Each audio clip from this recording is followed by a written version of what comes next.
സുഹൃത്തുക്കളെ, നമ്മൾ ഈ തക്കാളി കൃഷിയൊക്കെ ചെയ്യുന്നവർക്കൊരു ചെറിയൊരു ടിപ്സ് പറഞ്ഞുതരാം കേട്ടോ. ഒരുപാട് ആളുകൾ നമ്മളോട് പറയലുണ്ട് തക്കാളി കൃഷിയൊന്നും ചെയ്തിട്ട് നമുക്ക് ഉണ്ടാവണില്ല, നിങ്ങൾ ഏത് തൈയാണ് ഇത് ചെയ്യണമെന്നൊക്കെ. അപ്പോൾ നമ്മൾ കടകളിൽ നിന്ന് സാധാരണ മേടിക്കാൻ കിട്ടുന്ന 5 രൂപയുടെ തൈയാണ് നമ്മൾ ചെയ്തിട്ടുള്ളത്.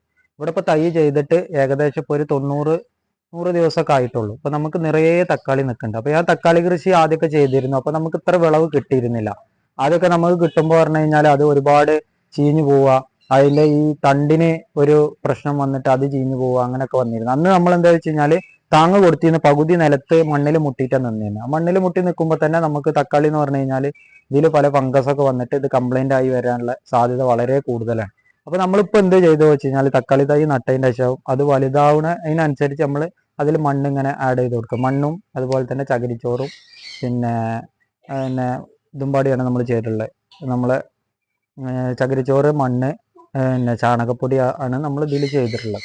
അപ്പോൾ അത് ആഡ് ചെയ്ത് കൊടുത്തിട്ട് നമ്മൾ അതിങ്ങനെ പിന്നെ മരം വലുതാവുന്നതിനനുസരിച്ച് നമ്മൾ അതിനനുസരിച്ച് ആഡ് ചെയ്ത് കൊടുക്കുക. അതിന് ശേഷം നമ്മൾ മരം വലുതാവുന്നതിനനുസരിച്ച് ഒരു കയറിട്ടിട്ട് ഒരു ഉയരത്തിൽ എവിടെയെങ്കിലും കെട്ടുക. എന്നിട്ട് കയറ് ഏറ്റവും അടിയിൽ ഇതിൻ്റെ ഈ മരത്തിൽ തന്നെ ചെറിയ കമ്പിൻ്റെ അവിടെ ഒരു കയറ് കെട്ടിയിട്ട് നമ്മളത് നേരെ മുകൾക്ക് വലിച്ച് കെട്ടിയിട്ട് നമ്മൾ ഈ തൈ വലുതാവുന്നതിനനുസരിച്ച് അതിമങ്ങനെ ചുറ്റി കൊടുത്താൽ മതി. അപ്പോൾ ഇത് ഒരു വള്ളി രൂപത്തിൽ നമുക്ക് ഇത് കിട്ടുന്നുണ്ട് കേട്ടോ. അപ്പോൾ ഇതിപ്പോൾ കണ്ടില്ല, നിറയെ തക്കാളി കണ്ടില്ല, നല്ല ഗ്രോത്ത് ആയിട്ട് തക്കാളി കിട്ടണമുണ്ട്.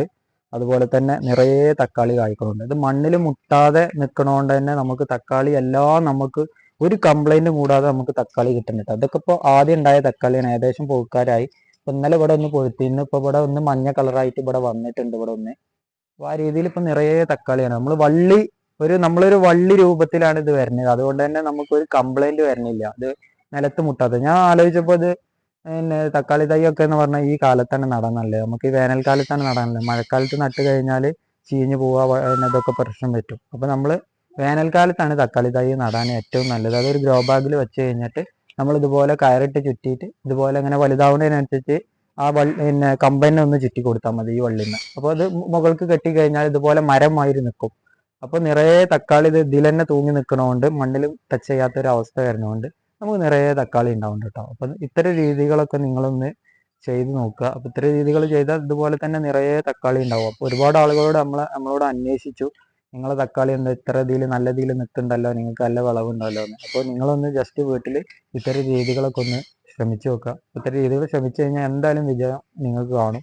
ഉറപ്പായാലും ഇതുപോലെ നല്ല രീതിയിൽ തക്കാളി ഉണ്ടാവും. ഇതൊക്കെ ഓരോ തക്കാളി തന്നെ നമ്മൾ കടകളിൽ നിന്നൊക്കെ മേടിക്കുന്ന വലിയ തക്കാളി പോലെ തന്നെ നമുക്ക് വരുന്നത് കണ്ടില്ല, നല്ല സൈസ് ആയിട്ടാണ് ഓരോ തക്കാളി വരുന്നത്.